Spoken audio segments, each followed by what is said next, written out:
So this is a 2016 Ram 2500 with a 6.7 liter Cummins engine. And to start off with the goods about this car, the positives, considering that it is over 7,000 pounds and longer than most full-size SUVs, the gas mileage on this car I would consider to be good.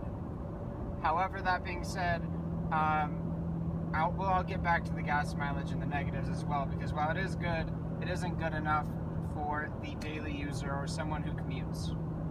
Another positive would be in cold weather, the heated steering wheel is highly effective and the seat warmers are highly effective. And on that note as well, the cooled seats are worth the money if you are able to option that. Other positive things about this car, the steering is pretty accurate. It gives you pretty good feedback considering that it's a hydraulic steering system. The gearbox is pretty good. I'm going to come back to that because I do have some issues with it. And overall, the spaciousness of this cabin, I would say, is probably one of the strongest attributes. This is the mega cab, and the rear seats are able to recline, which is great if you have people sitting in the back often. I unfortunately didn't have that as much while I owned this car, but when I did, it was definitely something that the passengers enjoyed, as well as the rear seat warmers. The rear sliding glass is also a positive because you can control it with a switch. And in the summertime, I use that literally every day. And my last positive that I'll mention is the center armrest. You don't see another vehicle that has this large of a compartment in the center, which is definitely a bonus for this car. Now for the negatives, it's not the smoothest ride. I am in the heavy duty, which I believe is, if I'm not mistaken, that's the only option available for a Cummins 2500. So the ride, as you'll see as we're going over these bumps, especially in two-wheel drive, is stiff, and if you hit a bump in a turn, it sets off the traction control if you're at a decent speed. So that's a negative because you are going through tires more quickly with that in place. There's also the fact that you can't have any sort of full-time four-wheel drive. So if it is raining or if it's just snowing a little bit and you don't want to fully lock the differential, you don't have that option. It's either 4-low or 4-wheel drive lock. But on that subject, 4-wheel drive lock in the snow was fantastic, especially with sandbags in the bed. If I were to get this truck again and option it my way, I would get the 8-foot bed. I know it doesn't come, the mega cab is not an option with the 8-foot bed, but in terms of what you can do, the options are more vast.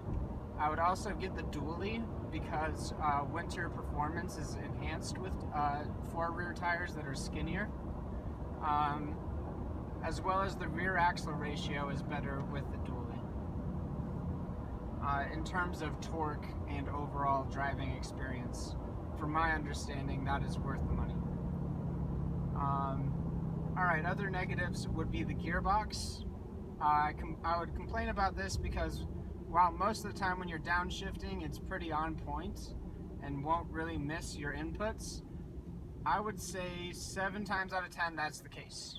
The other 3 times out of 10, the gearbox will show me, as if you can look into the dash here, it'll show me that I'm going into 4th, for example, a 3rd now. And while that's a little delayed, that's not really a problem. You don't notice it too much. There are times where it just totally ignores your input and won't go into the selected gear, and it'll stay, let's say, in 4th gear when I want to go down to 2nd to utilize this exhaust function, which is the exhaust brake. Another high recommendation from me. I just wanted to emphasize, as I've forgotten the positives, that the exhaust brake is very effective, very controllable given the 2 modes. So now I went from full exhaust brake to automatic exhaust brake. And so when I apply the brakes, that's when it'll use the full exhaust brake, rather than whenever I come off of the gas, it uses the exhaust brake. Very effective, used it in all weather conditions. I couldn't recommend it highly enough, as no other diesel vehicle comes with that option unless you're driving a semi-truck. To get back to the gearbox, however, when I use the downshifting function to utilize the full exhaust brake, sometimes the gearbox will ignore my request for most of the time, for example, to go down to second gear, and it'll stay in fourth gear while I'm going downhill. So I'm just using all brake pads instead of this exhaust brake, which is built into the motor. So that is definitely a downside, and I've hated that when it does happen. Another downside to the gearbox is going uphill. At times it'll clunk at lower speeds, and it sounds like, well, what do you I would expect that with a diesel truck, but the clunk here is almost like it's the transmission's coming fully disengaged and re-engaging, and it's actually quite violent in its action when it engages again. So that's something that I don't understand what's going on with the transmission, but it definitely doesn't feel as as it should for a $60,000 plus vehicle. My last gripe with this vehicle would be the gas mileage. As I mentioned before, for the weight and the size of the vehicle, it is good. However, for a daily commuter, I would not recommend it, because once you put your foot into it, you will see the miles per gallon drop to at least, to the very most, you'll be getting 8, but usually it's around 5 or 6 to try to catch that gap in traffic, for example, which isn't a problem with the Cummins engine, but you do use a lot of diesel when that does happen. And that's about it. The AC has been on point. The engine has never really skipped a beat. The only time that I've had a reliability issue was when I installed a subwoofer, and the fuse had blown to the subwoofer. And on that note, I should add that the stock sound system is great, but it's so close to being excellent that if you make the upgrades, it is worth the money, because it compares to like a Bang & Olufsen system in an Audi, for example. And especially if you put a subwoofer, there's not many sound systems. It'll be a very unique and quality sound system once you make those changes. However, from stock, I can't say that the bass was exceptionally strong. It was a solid bass, and there are just some genres of songs that I would rather have a stronger bass, and that's all I'll say there. The DEF fluid, if you don't modify the exhaust or anything, which I decided not to, the DEF fluid does make the low price in diesel, at least here in Colorado, just as expensive as gasoline. And you actually use more of it the more that you floor it. So if I floor it all the time, or if I'm towing, I go through more DEF fluid than if I'm just commuting, for example. And while I'm on that subject, commuting, going uphill here in Colorado, whether I'm going to the ski mountains or up from Denver to the mountains, anywhere where there's an uphill, I can expect to receive about 9 to 11 miles per gallon, going 5 miles per hour over the speed limit.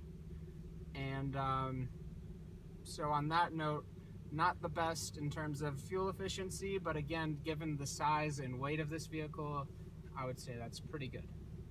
This outlet is actually a pretty low load, so it won't supply power to, I would say, well, one time I did power a Mac desktop with the outlet here, which was pretty impressive. However, there are other electrical items that I was not able to use this outlet for, which was a letdown, because you expect 150 watts to go a long way, but it's not quite what you can get out of an outlet, obviously. Other things that I noticed with this car is that there's quite a bit of wind noise or I would say at highway speeds. So anything above 60 miles an hour, you definitely hear wind going around the mirrors and wind noise in general. I did insulate this car with noise insulation, and it did not help that much.